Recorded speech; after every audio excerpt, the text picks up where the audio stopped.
अभी आपको पता चला होगा पंजाब के अंदर क्रैकडाउन हुआ है बहुत बड़ा, जो ऐसी वाइटनिंग क्रीम जो सब स्टैंडर्ड है, क्योंकि उसमें मुझे पता है कि स्टीरॉइड्स ऐड किए हुए होते हैं, वक्ती तौर पे आपकी स्किन को वाइट कर देते हैं, बेहतर कर देते हैं, लेकिन क्या होता है आगे जाके आपकी स्किन पतली हो गई, आपकी वेन्स दिख रही हैं, फिर अगर आपने छोड़ा तो आपकी स्किन और काली और दाने निकल आएंगे।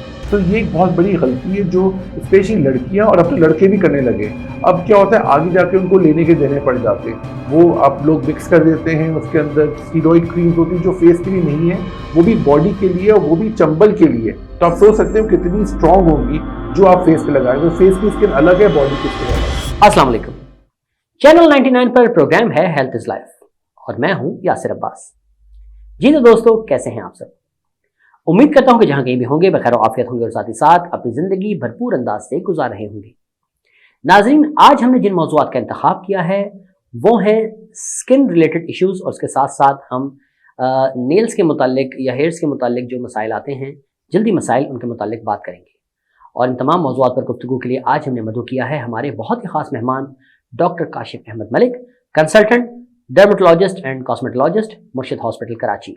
तो आइए दोस्तों इनसे बात करते हैं। अस्सलाम वालेकुम। अस्सलाम वालेकुम जी। डॉक्टर साहब कैसे हैं आप? मैं ठीक हूँ, thank you very much for inviting to your channel and it's indeed my pleasure. बिल्कुल बिल्कुल सर, आपके तशरीफ आवी का बहुत बहुत शुक्रिया और ये हमारी खुशकिस्मती के हमें एजाज हासिल हुआ कि हम आपको बात करें। बहुत अच्छा लग रहा है सर, बहुत शुक्रिया। अच्छा सर, खास तौर पर अगर जल्दी बीमारियों के हवाले से बात की जाए और ख़ास तौर पर हमारे इस वक्त जो मौसमी जो सूरत हाल है पूरे मुल्क में, तो इस हवाले से आप क्या समझते हैं कि कौन कौन सी ऐसी जल्द की बीमारियां हैं कि जिनमें इंसान मुब्तला हो सकता है और अगर उसमें मुब्तला हो जाए तो उसे क्या करना चाहिए? देखिए, सबसे पहले तो मैं बताऊंगा कि बेसिकली आपकी सर्दी की जल्दी बीमारियां क्या हैं। जिल्द, बालों, नाखून। अच्छा, बहुत सारे लोगों को पता नहीं है कि कोल्ड अर्टिकेरिया एक चीज है, आपको एलर्जी होती है सर्दी से। अच्छा, इसके अंदर आपके ब्लड टेस्ट हम कराए सब होते हैं, लेकिन इसके अंदर हमें आपका ट्रीटमेंट करते रहना पड़ता है और उसमें कोई टेंशन की बात नहीं है, क्योंकि जाहिर है कुछ लोग आपको नई नई चीजें बता रहे होते हैं। इसका सिर्फ ये है कि आपको थोड़ा सा अपने लाइफस्टाइल को मॉडिफाई करना होता है। तो कोल्ड अर्टिकेरिया है जिसके अंदर आपको स्नीजिंग होती है, खांसी होती रहती है, जल्द बहुत ज्यादा खुश्क हो जाती है, चेहरे पे पैचेस पड़ सकते हैं, बाल टूट रहे होते हैं, बाल ड्राई हो जाते हैं। तो इन सबके ट्रीटमेंट्स बहुत सारे अवेलेबल हैं। इसके साथ साथ दाद जो कि फंगल इन्फेक्शन है, ये बहुत ज्यादा बढ़ जाता है। बेसिकली सर्दियों में हम सब कहीं ना कहीं चाय, कॉफी ज्यादा पी रहे होते हैं, जो कि डायूरेटिक है, हमारी बॉडी से पानी खारिज करता है वो। और ऑन द अदर हैंड हम पानी कम पी रहे होते हैं। पानी का मतलब सिर्फ पानी नहीं, हम उसमें दूध भी ऐड कर सकते हैं, सूप भी ऐड कर सकते हैं, नींबू पानी भी है, लेकिन ये कहीं ना कहीं हमारी डाइट में से कम हो जाता है। तो उसकी वजह से अगर किसी को फंगल इन्फेक्शन है या हो रहा है या हो चुका है तो वो बढ़ने के चांसेस बढ़ जाते हैं, क्योंकि स्किन ड्राई हो जाती है। तो इसके बहुत अच्छे ट्रीटमेंट है। फंगल इन्फेक्शन याद रखिएगा, दाद जो होता है एक रिंग वर्म है जो कि आपकी बॉडी पे रिंग्स की तरह बन जाता है और ये लग सकती है।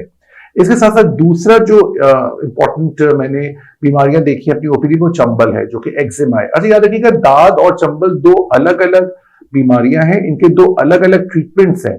ये है, एक चीज कॉमन है कि दोनों में ही खारिश होती है, लेकिन आजकल क्या होता है लोग एक ही क्रीम यूज करते हैं, हर जगह लगा लेते हैं, उसकी वजह से बहुत मसले आ रहे हैं। खारिश जो आपको मैंने बताया कि बहुत कॉमन चीज है। सर्दियों में कहीं ना कहीं हमारे जो नहाने का जो अमल होता है कम हो जाता है, ओवर क्राउडिंग है, अनहाइजीनिक कंडीशन है, पूरे पूरे घर में खारिश फैली हुई होती है। इसके अंदर हमें डिफरेंट चीजें करनी होती है। मैं ब्लड टेस्ट जरूर करवाता हूँ एज अ डर्मेटोलॉजिस्ट। मुझे ये होता है कि मैं जड़ तक पहुंचूं कि क्या रीजन है। ज्यादातर HbA1c जो कि आपका हीमोग्लोबिन का टेस्ट है, एक तो वो कम होता है, और HbA1c जो कि आपका डायबिटीज का टेस्ट है, 3 मंथ्स की डायबिटीज बताता है, वो या तो प्री डायबिटिक पे होता है या डायबिटिक होते हैं, तो उसके अंदर भी खारिश का खदशा ज्यादा है। खुश्की जो कि डैंड्रफ है ये भी बढ़ जाती है, इसके बहुत से ट्रीटमेंट्स हैं। स्केबीज के बारे में बात करूंगा, ये पूरे घर में फैल जाती है, बल्कि मेरे पास पेशेंट्स आते हैं, आपको हैरानगी होगी, पूरे पूरे मोहल्ले में खारिश फैली हुई है। तो इसका पूरा ट्रीटमेंट है, इसकी टैबलेट्स हैं, इसके लोशंस हैं और साबुन है जो सबको यूज करना है। एक्नी जो कि चेहरे के दाने हैं, ये कदर कम हो जाती है सर्दियों में, क्योंकि सर्दियों में सीबम प्रोडक्शन फेस का काफी हद तक कम होता है, तो ये कम हो जाती है, लेकिन ऑफकोर्स जिनको है उनको रहती है। साथ साथ नाखून के मसाइल, नाखून टूट रहे हैं, नाखून पतले हो रहे हैं, नाखून का कलर चेंज हो रहा है, नाखून में इंफेक्शन हो गया, इसके भी मसाइल बढ़ जाते हैं। फिर बालों का गिरना, ये बहुत कॉमन है, आपके बाल काफी हद तक ड्राई हो जाते हैं। तो मैं एक बहुत आसान सी तरकीब बता रहा हूँ लोगों को कि आप कोकोनट ऑयल में पानी मिला के रखें, उसको स्प्रे बॉटल में रखें और नहाने के बाद, वॉश करने के बाद आप उसको स्प्रे करने के थोड़े से बालों में मॉइस्चर रहता है। और आखिरी में ये बहुत बड़ी कंप्लेंट की है कि भाई सर्दी आ गई, हमारा तो कॉम्प्लेक्शन डार्क हो रहा है, हमारा कलर जो है फेस का वो डार्क हो रहा है, जिसकी वजह से लोग बड़े परेशान हो जाते हैं। तो उसकी मैंने रिसर्च की, मैंने पता किया क्या रीजन है। तो एक गलती जो बहुत लोग करते, of course unknowingly, they don't know it, कि वो मॉइस्चराइजर क्रीम लगा रहे हैं, दैट्स ओके, बट वो लगा के या तो फीमेल्स किचन में चली जाती हैं या धूप में निकल जाते हैं। तो खुदारा ये ना करें, मॉइस्चराइजिंग लोशन जरूर लगाएं, लेकिन अगर आपको धूप में जाना है या किचन में आना है तो सनब्लॉक उसके साथ लगाएं। अच्छा डॉक्टर साहब, सनब्लॉक के हवाले से अगर हम बात करें तो आया कि जब भी मतलब सन एक्सपोजर हो तो इसके लगाने से क्या 100% रोकथाम हो जाती है? बहुत अच्छा सवाल है आपका। बेसिकली सनब्लॉक जो वर्ड है ना, उसको चेंज होना चाहिए, उसको होना चाहिए प्रोटेक्शन ब्लॉक। बेसिकली सनब्लॉक जो कहा गया है वो धूप से तो खैर है, लेकिन वो मुझे लगता है कि मैंने अपनी पर्सनल लाइफ में भी देखा है कि इसको पूरे वक्त लगाए रखे। जैसे अभी आपका स्टूडियो बड़ा खूबसूरत है, बहुत अच्छा है, लाइट्स भी बहुत अच्छी है, लेकिन कहीं ना कहीं ये लाइट की वजह से, इंडोर पोल्यूशन से हमारी स्किन डैमेज होने का खतरा है। अभी मैंने सनब्लॉक लगाया हुआ है, हालांकि इतना सन वाला टाइम नहीं है। तो आपको सनब्लॉक की अपनी आदत बनानी चाहिए, सुबह दोपहर शाम तो जरूर जरूर लगाइए। और ये नहीं, बहुत पेशेंट्स आपकी तरह, आपने बहुत अच्छा सवाल पूछा है पेशेंट्स की तरफ से कि हम तो धूप में नहीं निकलते या हम किचन में जाते हैं, फिर भी अपनी आदत बनाएं, क्योंकि आपकी स्किन को प्रोटेक्शन की जरूरत है। आपको पता है ओजोन लेयर टूट रही है, पोल्यूशन इतना है, अच्छा टेंशन बहुत है, हमारा खाना पीना गड़बड़ है, फिर हमें बहुत सारी लोगों को शौक होता है कि ये क्रीम ट्राई करें, वो क्रीम ट्राई करें। तो आप जैसे शोज के थ्रू हम डायरेक्टली उनको बता सकते हैं कि देखिए आपको कोई भी दवाई या कोई भी क्रीम आने से पहले आपको डर्मेटोलॉजिस्ट से जरूर पूछना चाहिए। अभी आपको पता चला होगा पंजाब के अंदर क्रैकडाउन हुआ है बहुत बड़ा, जो ऐसी व्हाइटनिंग क्रीम जो सब स्टैंडर्ड है, क्योंकि उसमें मुझे पता है कि स्टीरॉइड्स ऐड किए हुए होते हैं, वक्ती तौर पे आपकी स्किन को व्हाइट कर देते हैं, बेहतर कर देते हैं, लेकिन क्या होता है आगे जाके आपकी स्किन पतली हो गई, आपकी वेन्स दिख रही हैं, फिर अगर आपने छोड़ा तो आपकी स्किन और काली और दाने निकल आएंगे। तो ये एक बहुत बड़ी गलती है जो स्पेशली लड़कियां और अब तो लड़के भी करने लगे।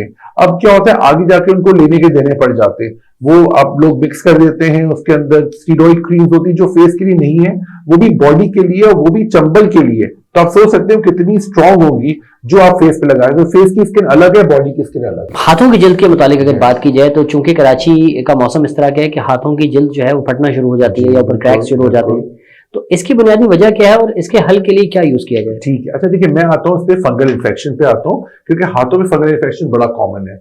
हमारी खवातीन खासतौर पे जो कि बहुत ज्यादा बर्तन धोती हैं, कपड़े धोती हैं पानी से और उससे ताल्लुक है, तो उनके हाथों में कुछ मेल्स में, अच्छा फंगल इन्फेक्शन को दांत कहते हैं, ये लगने वाली बीमारी है, ये मैं पहले से बता दूं, ये लग सकती है। तो किसी को दांत हो या किसी घर में भी राउंड पैचेस पड़े हुए तो जरूर उसका इलाज करें। बिस्तर तकिया धूप में डालें, बाल्टी में पानी डालें, फिटकरी डाला करें, फिर नहाया करें, तौलिया सबकी अलग होगी। रिंगवर्म कहाँ होते हैं, ये नेल्स के अंदर हो सकते हैं, स्कैल्प, सर पे जो डैंड्रफ हम आम जबान में कहते हैं वो एक्चुअली है टीनिया कैपिटस, जो कि एक टाइप ऑफ फंगल इन्फेक्शन है, उसका भी ट्रीटमेंट है। फेस के ऊपर बात कर रहे हैं, बॉडी पे, हाथों पे बहुत कॉमन है, और ऑफ कोर्स पैर के अंदर भी ये फंगल इन्फेक्शन कॉमन होता है। इसके अंदर प्लीज याद रखिए, do not use topical steroid. Topical steroid जो कि क्लोबेटासोल, प्रोपाइनेट और बीटामेथासोन है, बिल्कुल इसके लिए नहीं है। यस, लोग गलती से यूज करते हैं या ओवर स्मार्ट बनने के लिए या ओवर द काउंटर खरीद लेते हैं रॉन्ग इन्फॉर्मेशन के साथ, तो वक्ती तौर पे उसको बिठा देगा लेकिन वो ठीक नहीं करेगा, वो और बढ़ के आएगा। इसका बेसिकली अलग ट्रीटमेंट है, इसमें एंटी फंगल टॉपिकल ट्रीटमेंट है जो लगाने का है, एंटी एलर्जिक और एंटी फंगल सोप है। अगर ज्यादा होता है, क्योंकि चूंकि मेरे पास ज्यादातर पेशेंट्स सारे जीपीज और सारे टोटकों और सारे हकीम और इन सब से होते हुए आते हैं, तो वो काफी मतलब फैला हुआ होता है, तो ऑफकोर्स में एंटी मुझे फंगल देना पड़ता है। उसके अंदर मुझे चेक करना होता है कि उनको कोई 5 साल के अंदर कोई लिवर प्रॉब्लम तो नहीं है, कोई एलर्जीज तो नहीं है, क्योंकि इट्स अ स्ट्रॉन्ग मेडिकेशन। जो नर्सिंग मदर्स हैं या प्रेग्नेंट लेडीज हैं उनको मैं अवॉइड करता हूँ, बिकॉज देखिए it's always better to be safe than to be sorry.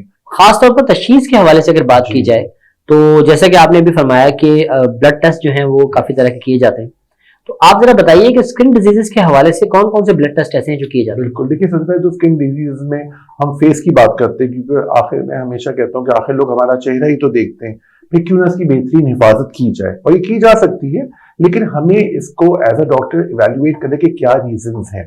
तो आप ये देख सकते हैं कि ब्लड टेस्ट है, किसी को सेंसिटिविटी है, बॉडी पे खारिश रह रही है, चेहरे पे कोई एटोपिक डर्मेटाइटिस है या गोल गोल निशान पड़े हुए हैं या फेस पे छिलके निकल रहे हैं, तो एक सेंसिटिविटी टेस्ट है IgE, इम्यूनोग्लोबुलिन ई, ये ब्लड टेस्ट से हो जाता है, एनी टाइम हो सकता है। फिर साथ साथ किसी के डार्क सर्कल्स हो रहे हैं, डल कॉम्प्लेक्शन हो रहा है, मिलेस्मा हो रहा है, कमजोरी रह रही है, चिड़चिड़ाहट हो रही है, तबीयत खराब रह रही है, हाथ पैर सुन्न हो रहे हैं, तो CPESR ये कंप्लीट पिक्चर है ब्लड की, जिसमें आपके हीमोग्लोबिन, WBCs और ESR जो कि आपके इन्फेक्शन का बताता है। हार्मोन्स का प्रॉब्लम बहुत कॉमन हो रहा है आजकल, ऑफ कोर्स फीमेल्स में है, लेकिन इसका मतलब ये नहीं कि मेल्स में नहीं है, मेल्स में भी हार्मोनल प्रॉब्लम होता है। कोई अचानक से बहुत दुबला हो रहा है, कोई अचानक से उसका वेट बढ़ रहा है, तो वो जरूर ये हार्मोन्स टेस्ट करें। जो हार्मोन सबसे सरफेरेस्ट है वो है हार्मोन है of thyroid, TSH, T3, T4। ये अगर आपकी टू टोन स्किन हो रही है, सोलन फेस हो रहा है, आपका अचानक से वेट बढ़ रहा है, बाल गिर रहे हैं, डिप्रेशन हो रहा है, तो आप ब्लड टेस्ट जरूर करवाइए। साथ साथ RBS जो कि रैंडम ब्लड शुगर, और आजकल तो मैं HbA1c रेकमेंड करता हूं जो कि एक 3 महीने की आपकी शुगर लेवल्स बताती है, ये जरूर कराएं।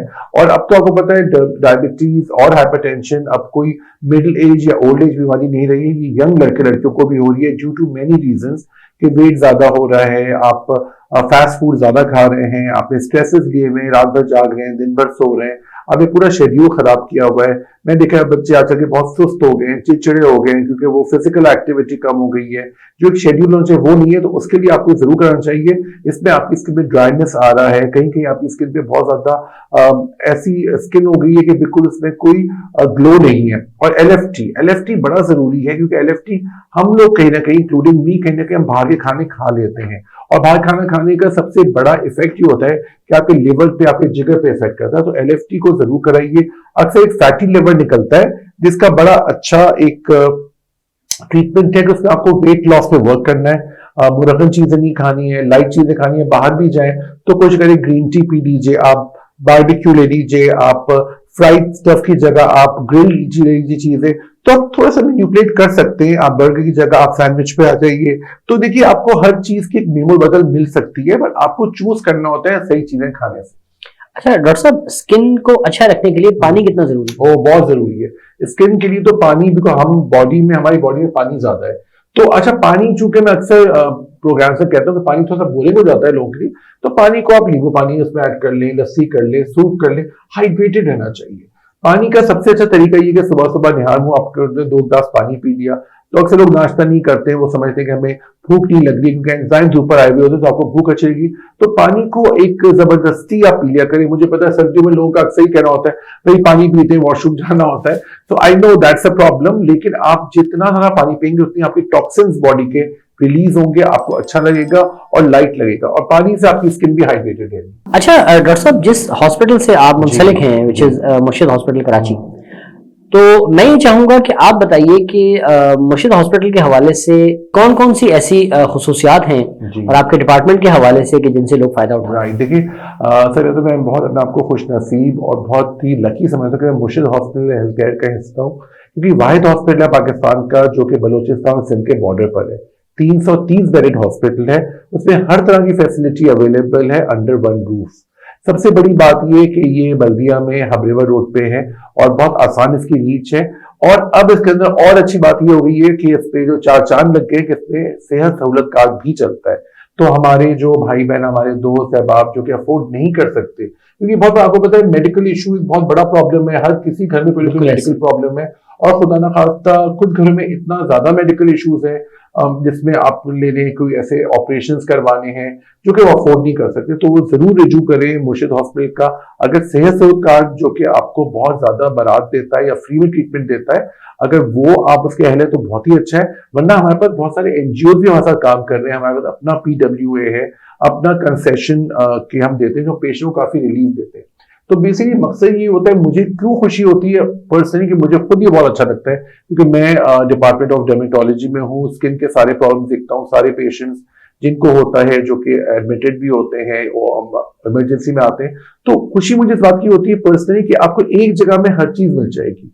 मैं खुद अपनी फैमिली का, मैं अपनी मदर को खुद ले जाता हूँ मुर्शिद हॉस्पिटल, उनकी जो ऑर्थोपेडिक का है। और मैंने अपना भी, जब मुझे कोविड हुआ था 2020 के जून में, और मदर एडमिट हुए थे हम लोग मुर्शिद में, मैं वहां का एम्प्लॉय था, और मैंने देखा कि यार ये तो बहुत बड़ी नेमत है, क्योंकि देखिए सबसे बड़ी बात ही इंसान चाहता है कि उसको एक जगह पे सब फैसिलिटी मिल जाए।